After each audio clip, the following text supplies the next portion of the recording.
Inside a plain federal office building in Washington, a single sealed number has been sitting untouched for 45 years, quietly growing, waiting to blow apart the story America was taught about how the West was won. The Black Hills were sold to the United States. Fair and square, that's the story. It's wrong. What actually happened was a seizure so lopsided that the Supreme Court itself would later call it one of the most dishonorable deals in American history. For decades, Congress has tried to close the case with a payout now worth close to $2 billion.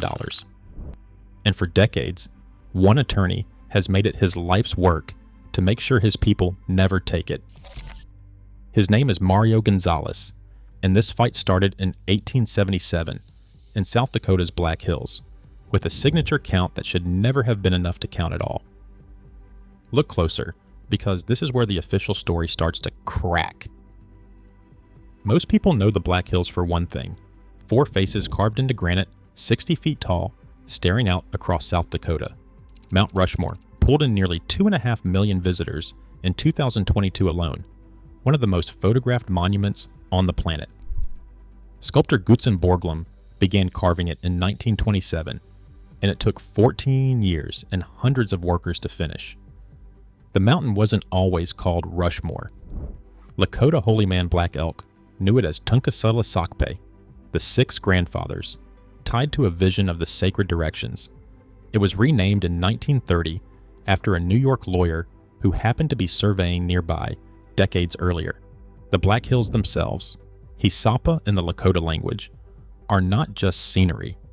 Tradition describes them as the center of everything, the place where the world itself began.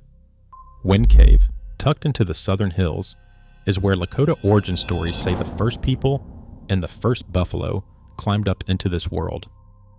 North of the main range sits Bear Butte Matopaha, a solitary peak sacred to both the Lakota and the Cheyenne, still used for prayer and fasting ceremonies today. The hills themselves get their name from the dark ponderosa pine that covers them, a deep green so thick it reads almost black against the pale, dry grasslands surrounding it for hundreds of miles in every direction. From a distance, the range looks like a shadow that refused to move. Stand at the base of Mount Rushmore itself today and you'll find a gift shop, a paved amphitheater, an evening lighting ceremony that draws crowds every summer night, the full machinery of a national tourist attraction built directly into a mountainside once known by an entirely different name, for an entirely different reason. That's the postcard version. Sacred land, national monument, a tourist economy layered directly on top of a homeland. And for most visitors, that is the entire story. To the Lakota, the hills were never just land once occupied and later lost. They were, and are, described as the heart of everything that exists, the origin point of an entire worldview, not real estate in the ordinary sense at all. Mainstream tourism tells a much smaller story. The hills were Lakota land once. Now they belong to the United States. Something changed hands a long time ago, and everyone moved on. For most of the 20th century, the official materials handed to visitors at the monument itself barely mentioned that any of this was still legally unresolved. Except, nothing was ever supposed to change hands at all. In 1868, the United States signed a treaty at Fort Laramie that did something almost unheard of for the era. It didn't just promise peace, it handed over legal ownership. The Black Hills, along with millions of surrounding acres, were set aside for what the treaty itself called the absolute and undisturbed use of the Sioux. Buried inside that document was a clause that should have made the land untouchable. Article 12 stated plainly that no future cession of any part of the reservation would be valid unless it was signed by at least 3/4 of the adult Lakota men.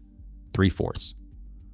Written into the treaty by the United States government itself, as a built-in safeguard against exactly what happened next. At the time, the 1868 treaty was treated in Washington as a genuine diplomatic achievement. A war ended without further bloodshed, a durable peace instead of another temporary ceasefire. That is what makes what came next so hard to explain away as simple drift or misunderstanding. The safeguard wasn't an oversight, it was deliberate, and it was ignored anyway. fewer than 1 in 10 adult Lakota men signed the document that eventually took the Black Hills away. That number isn't a rumor or an oral tradition softened by a century of retelling. It comes from the government's own commission records. Filed with Congress, the math simply does not work, which means, by the treaty's own rules, the land was never legally surrendered at all. So why does almost nobody know that? Why is the story still told as a straightforward sale when the paper trail says it wasn't a sale, it was closer to a robbery, with someone else's signature forged onto the receipt? To understand how something this blatant happened and stayed buried in plain sight for over a century, you have to go back further than 1868 to a moment when the United States needed Lakota cooperation more than it needed Lakota land. In September of 1851, an estimated 10,000 Native delegates gathered at Horse Creek near Fort Laramie, so many that the fort itself couldn't physically hold them. United States Commissioners David Mitchell and Thomas Fitzpatrick negotiated with 8 different nations at once, including the Sioux, Cheyenne, and Arapaho. Witnesses described a sea of lodges stretching along the river, more people gathered in one place than most delegates on either side had ever seen. The resulting treaty recognized tribal territories, promised safe passage for settlers moving through, and guaranteed 50 years of annuity payments in exchange. Congress quietly cut that to 10 years before the treaty was even ratified, and by most accounts, only one full annuity payment was ever actually delivered. It was a preview of a pattern that would repeat for the next 3 decades. Promise generously. Deliver as little as possible. Wait for the moment the balance of power shifts. By 1868, after 2 years of fighting known as Red Cloud's War, fought over a string of forts built along the Bozeman Trail through Lakota hunting grounds, the balance had shifted. Red Cloud had effectively won. The United States agreed to abandon those forts entirely, and the new Fort Laramie Treaty went further than any before it, establishing the Great Sioux Reservation across all of what is now western South Dakota, plus additional unceded hunting territory reaching into Wyoming and Nebraska. Spotted Tail signed early. Red Cloud held out until the forts were actually dismantled, watching the promise fulfilled with his own eyes before he finally signed in November. Sitting Bull refused entirely. So did Crazy Horse. So did the war leader Gall. By some estimates, as much as a third of the Lakota may never have accepted the treaty at all, a detail that would matter enormously 6 years later, once the land underneath that agreement turned out to be worth more than anyone in Washington had imagined. The 1868 treaty also created something separate from the reservation itself, a category of land it called unceded Indian territory, hunting grounds stretching into Wyoming and Nebraska that the United States claimed no ownership over whatsoever. That distinction mattered. It meant Lakota families following buffalo herds outside the reservation's exact boundary weren't trespassing. They were living exactly where the treaty said they were allowed to live. Red Cloud, for his part, spent the years after the treaty trying to hold the peace together and later publicly opposed the flood of miners pouring into the hills, even as he stayed out of the war that followed. It didn't matter. Neither his diplomacy nor his restraint changed what came next. Crazy Horse never got the chance to see how the story ended. He was killed in September of 1877, months after the Black Hills were formally declared surrendered, while in Army custody at Camp Robertson, under circumstances still disputed by historians today. Sitting Bull lived another 13 years, long enough to watch the reservation system tighten around what remained of Lakota land, before he too was killed in 1890 during an attempted arrest at Standing Rock. Neither man ever accepted that the Black Hills had been legitimately sold. Neither man lived to see anyone else admit they were right. In July of 1874, a military column left Fort Abraham Lincoln near what is now Bismarck and rode south into the Black Hills. Roughly 1,000 soldiers, 110 wagons stretched out for miles, journalists trailing behind to file dispatches back east, and 2 civilian miners brought along almost as an afterthought. Their names were Horatio Ross and William McKay. Their real job, unofficially, was to test the soil for gold, The expedition was led by George Armstrong Custer, and it was publicly framed as a reconnaissance mission, scouting a potential fort site. Almost everyone involved understood what was actually being tested. On August the 1st, along a stream called French Creek, Ross and McKay found gold. Custer's dispatch on August the 15th confirmed it in writing. The Telegraph carried the news east within days, and newspapers ran with it. Rumors circulated of yields worth up to $150 a day per man, a staggering figure for the time. Prospectors began pouring into treaty-protected land almost immediately. Custer's expedition hadn't traveled alone either. Alongside the soldiers rode geologists and a botanist, cataloging the land as if it were already open territory, not the guaranteed possession of another nation. Within 2 years, the boomtown of Deadwood had sprung up in a narrow gulch inside the hills, drawing gamblers, gunfighters, and fortune hunters, including a lawman named Wild Bill Hickok, shot dead at a card table there in 1876. None of it was supposed to be legally possible. Treaty law said this land belonged to someone else. Here's the detail most retellings skip over. Historians still genuinely dispute how much gold Ross and McKay actually pulled from that creek. Some accounts describe real, promising yields. Others argue the amount was modest at best, and that Eastern newspapers ran far ahead of what the ground had actually produced. It didn't matter which version was true. The word gold, attached to Custer's famous name, was enough. Within 2 years, towns like Deadwood and Custer City existed where treaty law said no American settlement was supposed to exist at all. The United States now had a problem of its own making. It had just guaranteed, in writing, the undisturbed possession of land its own citizens desperately wanted to dig up. There was really only one clean way to resolve that contradiction, and it required either buying the land or simply taking it. In November of 1875, President Grant issued an ultimatum. All Lakota bands were to report to reservation agencies by the end of January 1876, or be officially classified as hostile. In practical terms, it was an order for people exercising their own treaty-guaranteed hunting rights to abandon them or be treated as enemies of the state. In the middle of a Dakota winter, many simply couldn't survive traveling through. Many refused or couldn't make the deadline at all. War followed almost immediately. On June the 25th, 1876, Custer and roughly 210 men of the 7th Cavalry were wiped out at the Little Bighorn by a combined force under Sitting Bull and Crazy Horse. News of the defeat reached the eastern United States within days, arriving in the middle of the country's centennial celebrations. 100 years of independence being toasted in the same newspapers now reporting the Army's worst defeat of the era. The timing turned a military loss into a national wound. Some historians argue that Grant's ultimatum was never really about safety or order at all. The theory suggests the deadline was deliberately impossible to meet, a pretext engineered to manufacture the exact war Washington needed in order to justify taking gold-rich land it had already promised away.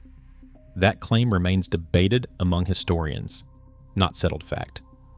But the timeline is uncomfortable regardless of intent. An ultimatum issued in a Dakota winter aimed at people already exercising rights the government itself had guaranteed on paper, followed almost immediately by a war that conveniently cleared the legal path to the Black Hills. Intentional or not, the outcome served Washington's interests perfectly. Custer's death did something the gold rush alone hadn't managed.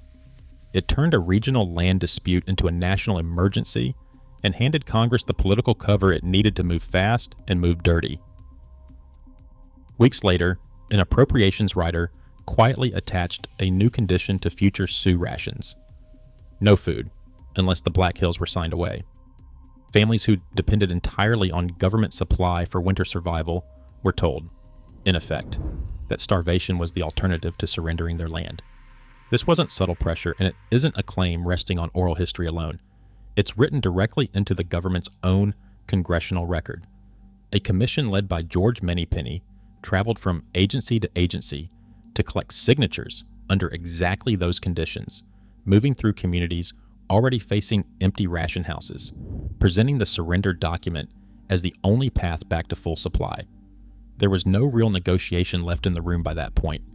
There was a document, a pen, and the threat of a hungry winter standing behind every meeting.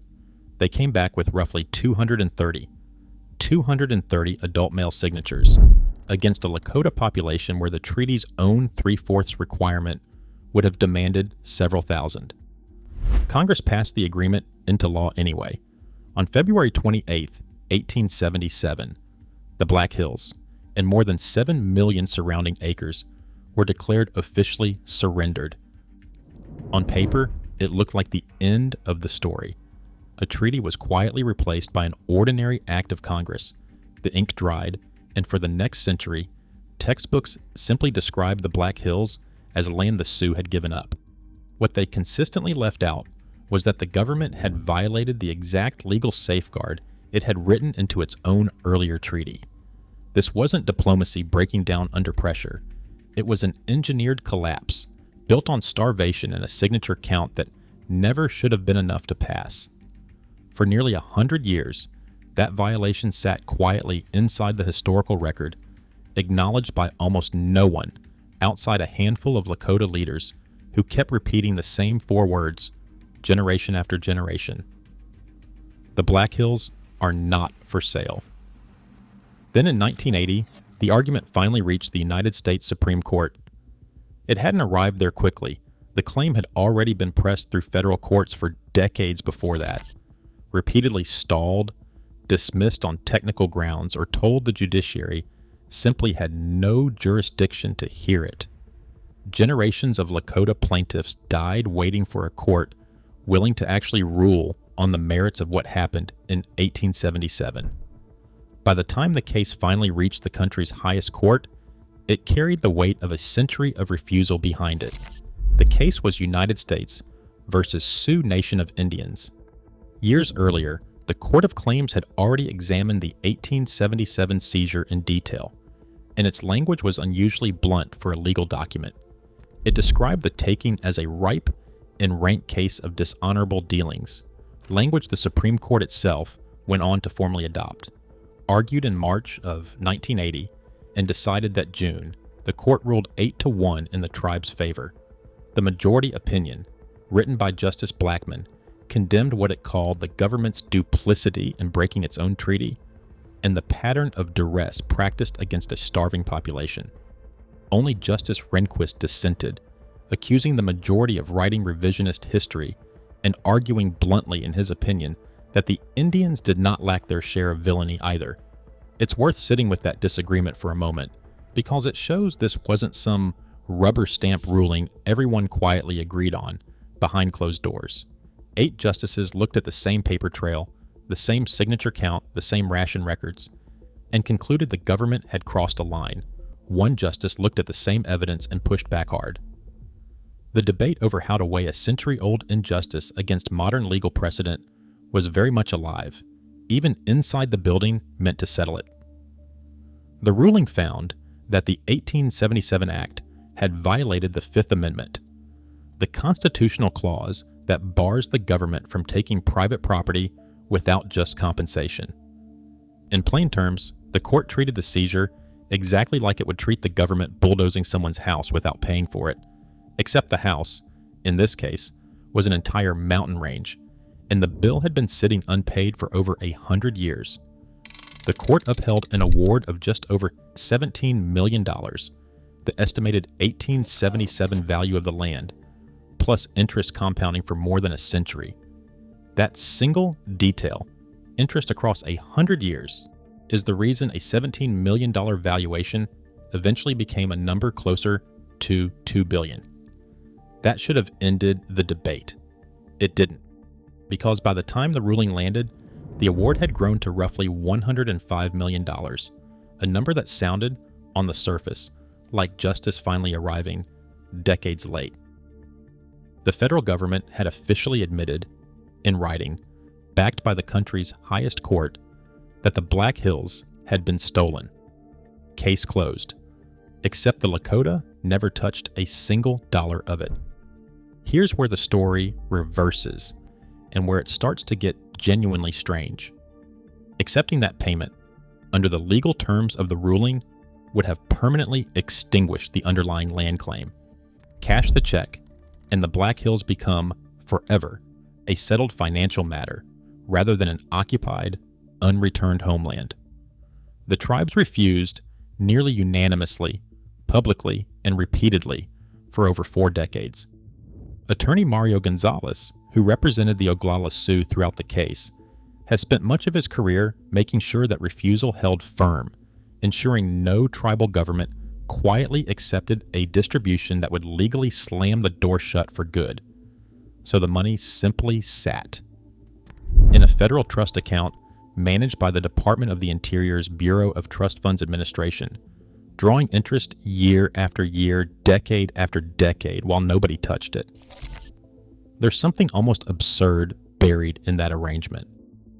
The same federal government that seized the land in 1877 is the one now serving as trustee over the compensation for seizing it, filing the paperwork, managing the interest, standing guard over money it would very much like to see finally accepted. By 2011, journalists covering the story put its value at roughly $1.3 billion. By 2023, estimates had climbed to somewhere around $2 billion. A court had ruled the theft real. The compensation for that theft was sitting in a government-controlled account, growing, unclaimed, deliberately left alone, as an act of protest that has now outlasted most human lifetimes. You would think, at that point, the exact number would at least be public information. It isn't, and in 2025, CNN investigative data journalist Casey Tolan filed a Freedom of Information Act request, asking the Department of the Interior for the most recent statement showing precisely how much money the trust now holds. It should have been a routine records request, the kind agencies process constantly. It wasn't. Interior notified the Oglala Sioux tribe that the request had been made, and the tribe fought back, formally rejecting the disclosure, citing legal exemptions and its own fiduciary duty of confidentiality. The tribal treasurer filed a sworn affidavit supporting the refusal, a formal legal document stating, on the record, that the exact figure sitting in that federal account should stay sealed. Somewhere inside a government database, that number exists in cold, precise digits, a single line on a trust statement most Americans will never see. Attorney Mario Gonzalez helped draft the response. President Frank Starr comes out was blunt about what the request actually was, calling it an underhanded attempt to push the tribe toward quietly accepting a settlement it has never agreed to. Sit with that for a second. Nearly 150 years after rations were cut off to force signatures onto a document, the federal government tried a quieter version of the same maneuver. Not starvation this time, disclosure. Publish the number, and the money starts to feel like a finished transaction rather than an open wound. The tribe understood exactly what was being asked and refused it the same way their ancestors refused the pen back in 1877. Money can be counted, wired, deposited, spent. Land can't be undone that easily once it's gone. That distinction is the entire reason this standoff has lasted longer than most nations' entire independence. A number is negotiable. A homeland, to the people fighting for it, is not. Call it what it actually is. The largest unclaimed check in American history, sitting in a government drawer, growing every single day, because cashing it would mean signing away a homeland for a second time. Winning in court in 1980 didn't return the land. It didn't even resolve the money. It built a newer, more sophisticated version of the same standoff, one measured in trust statements and FOIA requests instead of ration cards, but constructed from the identical pressure. Take the deal and the story quietly ends. Refuse it and the wound stays open on purpose, as the only leverage the Lakota have left. Who actually benefits if that number stays sealed? Arguably, the government does, avoiding a headline that puts a precise, staggering dollar figure next to an admission of theft it made 45 years ago. Who benefits if the land itself simply stays as it is, quietly managed rather than returned? And who would lose if it changed? Private landowners with generations of deeds inside the hills, a state government that collects tax revenue off tourism and mining both, companies holding active claims on ground a federal court already called stolen. Actual land return would mean untangling a century and a half of private property, state law, and extraction rights, layered directly on top of a homeland. That complexity is real. It is also not, on its own, a legal justification for ignoring a Supreme Court ruling. And that question isn't just symbolic. While the trust's exact balance remains sealed, what is happening across the physical land is not. Mapping released in 2025 by the Black Hills Clean Water Alliance found that roughly 17% of the entire Black Hills, thousands of individual active claims, currently sit staked out for mining, marked with survey stakes and access roads cut through forest. The Lakota have called sacred for longer than the United States has existed as a country. Land the Supreme Court itself acknowledged was taken illegally is still, today, being extracted from. That imbalance is exactly what a new generation of Lakota leadership is trying to reverse. And unlike the trust fund, this fight is happening entirely out in the open. There's a particular kind of strange grief buried inside all of this. Children on Pine Ridge and Rosebud and Cheyenne River grow up learning the songs and the origin stories tied to Wind Cave and the Six Grandfathers and Bear Butte, learning that this ground is where their world itself began, while the deed to most of that ground sits filed under someone else's name in a federal office hundreds of miles away. The sacred site and the ownership record have been separated for 6 generations now. It started small in 2012, facing the auction of nearly 2,000 acres of central Black Hills prairie, known as Peasla, land considered central to Lakota origin stories, and what elders describe as star knowledge. Several tribes scrambled to raise roughly $9 million and bought the land themselves before it could pass permanently into private hands. In 2016, the federal government agreed to take that parcel into trust over the objection of the state of South Dakota. Buffalo were reintroduced onto the prairie soon after, grazing again on open grassland ringed by pine ridges, in a place where ceremonies had continued quietly for generations, despite the land technically belonging to someone else. It was a small piece of the hills, returned not through a lawsuit, but through raw urgency and a fundraising campaign that moved faster than the government ever had. 10 years later, the ambition scaled up dramatically. In November of 2024, tribal, spiritual, and treaty leaders from across the Oseti-Sakoan, the Great Sioux Nation, met at Fort Yates, North Dakota, on the Standing Rock Reservation to draft new federal legislation. It's known informally as the Paha Sapa Restoration Act, and its goal is direct. Return federally held public land inside the Black Hills, not private property, but the government-controlled portion, to Lakota governance. It doesn't ask the tribes to give up their existing 1868 treaty claim. It asks Congress to finally act on it, a century and a half late. By June of 2026, something happened that hadn't happened in generations.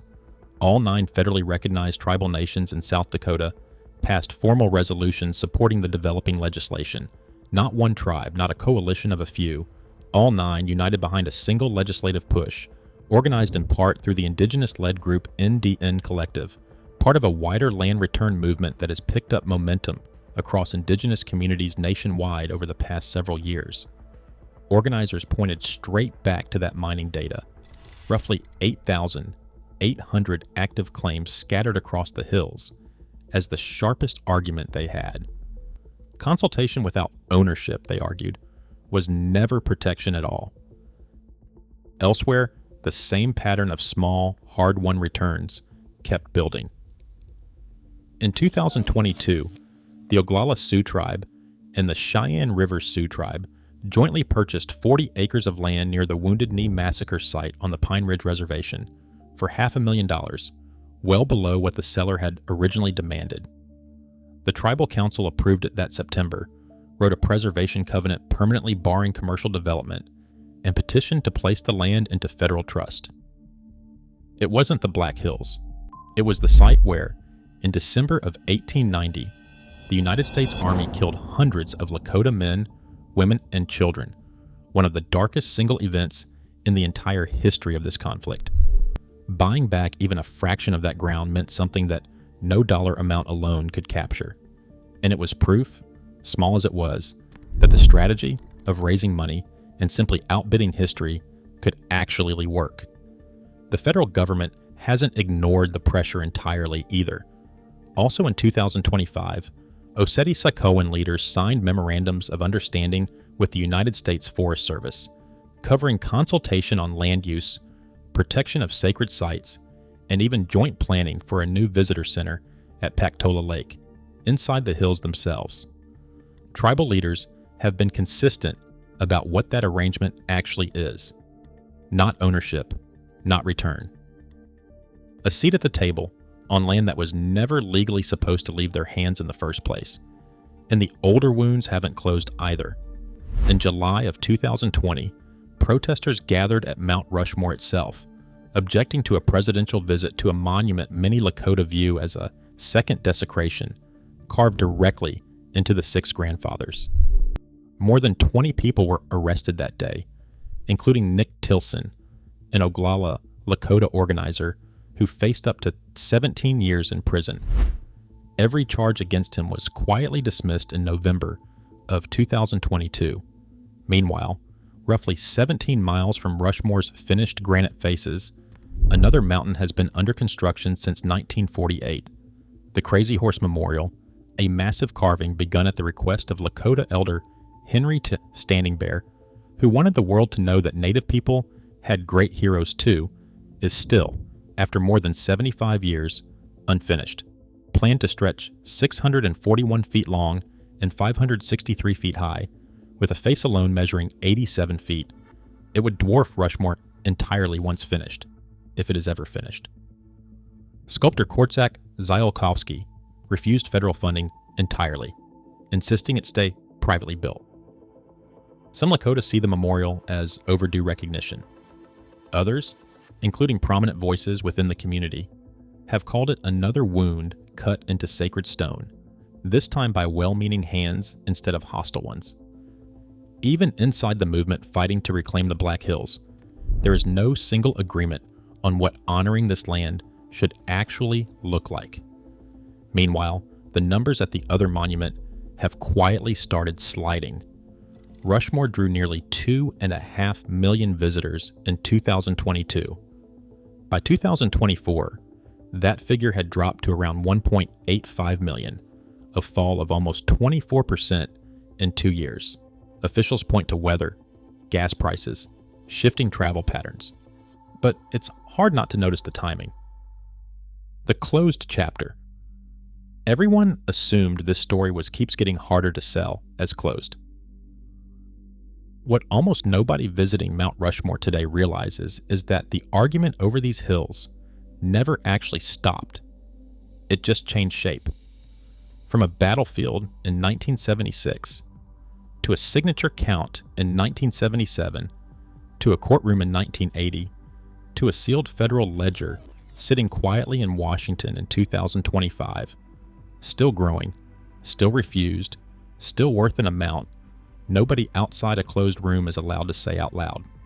Somewhere in that federal trust, the number keeps climbing, close to $2 billion, give or take, that no one will collect, because collecting it would mean admitting the fight is finally over.